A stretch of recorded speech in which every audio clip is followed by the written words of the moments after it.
Rachel Zegler didn't gracefully exit Hollywood. She got dragged out the back door while pretending it was her grand farewell.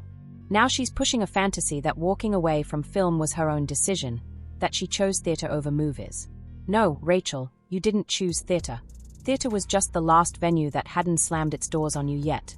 So buckle up, folks, because the delusion is off the charts.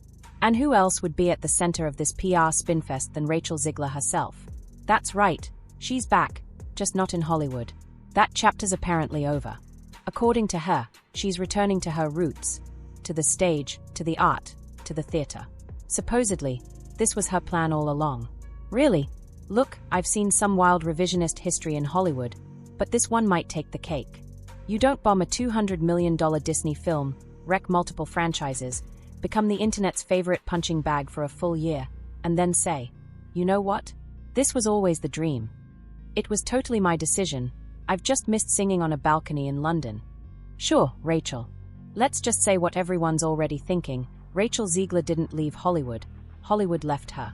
And now she's pulling the classic PR move. You can't fire me, I quit. But here's the thing, no one's buying it. Not the fans, not the critics, and definitely not the producers quietly deleting her number from their phones. Let's rewind for a second, because this didn't start with Evita on the West End. It started with a meteoric rise that quickly spiraled into one of the most cringeworthy celebrity flameouts in recent memory.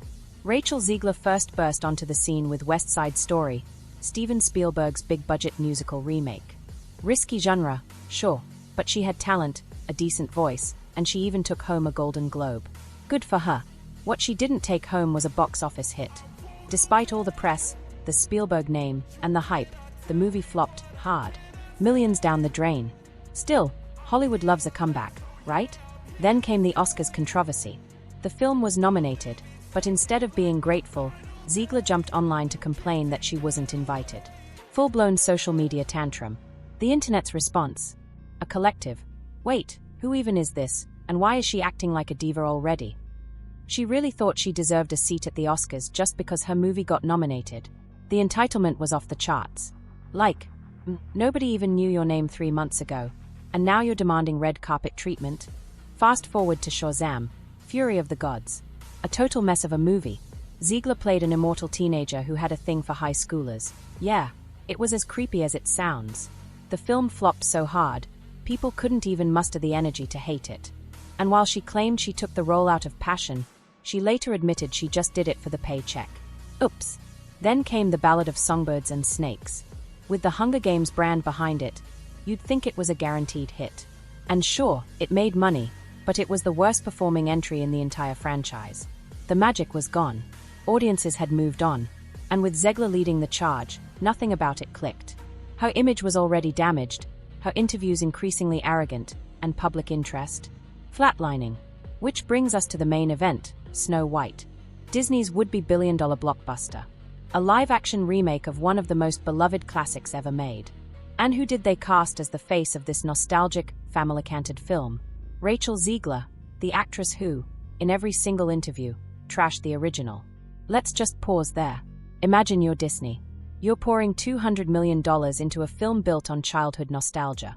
And your lead actress, the literal Snow White, is going around calling the 1937 version weird, creepy, and outdated. Like, what did they think was going to happen?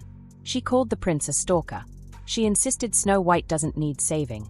She claimed the whole story was being modernized to reflect her personal ideology. And people are surprised the movie flopped. It was a full-blown PR disaster. She alienated the old fans. She didn't win over new ones.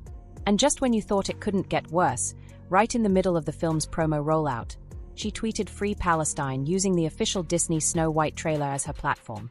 Yes, really. She hijacked a multi-million-dollar marketing campaign to promote a personal political message. And it got so bad, Variety reported that Disney producer Mark Platt personally flew out to convince her to delete the tweet. That's not normal. That's not just bad optics. That's the kind of behind-the-scenes panic mode studios go into when they realize they didn't hire an actress. They hired a live grenade.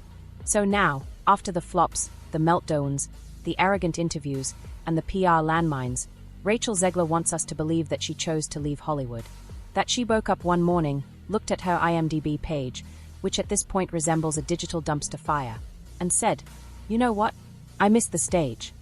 Like she's some Broadway monk rediscovering her artistic soul. She actually said, with a straight face, that she can't go more than 2 weeks without performing. As if the world is sitting around in silence, desperately waiting for the next Rachel Zegler performance. As if she's perched on a throne of offers, brushing them away like, "Not now. I'm returning to the theater. For the art. Please." She says she walked away because her heart belongs to the theater. Girl, please. Your voicemail's been collecting dust since Snow White collapsed under its own political weight. Let's stop pretending. Let's drop the fantasy. This wasn't some artistic rediscovery. This wasn't a soul-searching journey. This was desperation, wrapped in stage makeup and framed as a comeback. You didn't return to theater, you ran to it. It was the last industry that hadn't bolted the door shut. Hollywood was done. Studios weren't calling. Directors weren't interested. Agents?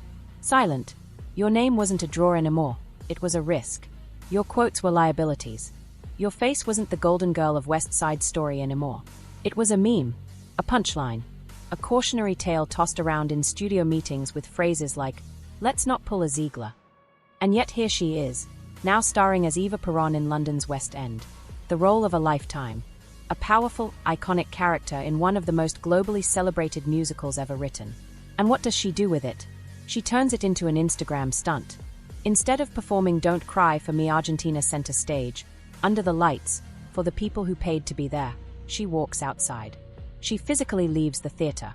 She steps onto a balcony and sings it to the street. The actual theater audience, the ones who bought the tickets, dressed up, showed up expecting live performance, they are left watching it on a screen. A screen, like they're in a damn airport lounge. And they paid hundreds of pounds for that. Why?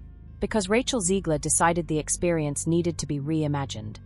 Because everything she touches apparently needs to be revolutionary, even if it spits in the face of the very people who support her.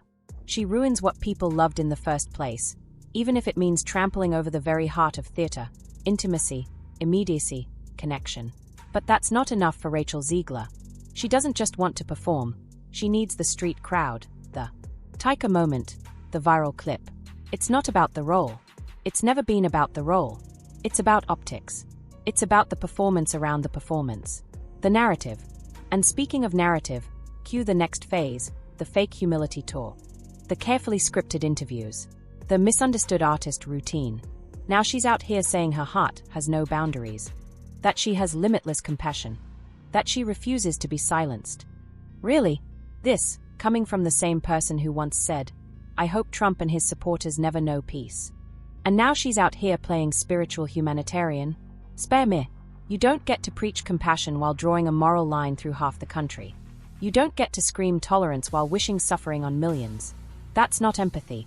That's PR gymnastics. And just when you think the spin has peaked, she tops it off with, "My support for one cause doesn't mean I denounce others." Oh, sure. Sounds nice on a tote bag. But in reality, you did. She didn't just denounce others. She did it loudly, publicly, and repeatedly. This boundless heart she keeps talking about? It comes with so many terms and conditions, it might as well have a privacy policy. Now she's trying to spin a new angle, that she's grown. That she's evolved beyond the Hollywood machine. That she's above all the chaos. But let's be honest, you don't set every bridge on fire and call it a spiritual journey. You don't torch press interviews, drop political slogans during corporate marketing campaigns, mock the very movies that gave you your platform, and then say, "Actually, this is me maturing." No, Rachel. This is you backpedaling as fast as humanly possible. And now she's trying to throw Hollywood under the bus. Says it wasn't the right fit. That maybe the industry just doesn't align with her values. Right. Because things were going so well before you chose to walk away, right? Let's be clear, Rachel Zegler wasn't a misfit in Hollywood. She was a wrecking ball in a china shop. They handed her everything, Spielberg, DC Disney, Lionsgate, and she blew it all up, with her own ego. She wasn't just the next big thing, she was the thing. And instead of nurturing that momentum, she drowned it in viral quotes, bad press, and a level of smugness that even her own fans couldn't ignore. And sure, let's not pretend Disney is innocent here. They cast her. They propped her up. They made her the face of a $200 million nostalgia-fueled mega project. And then they stood there, silently, while she insulted the original film, alienated audiences, and turned press tours into PR nightmares. They enabled the mess. Until the backlash got too loud. Until even the Wax studio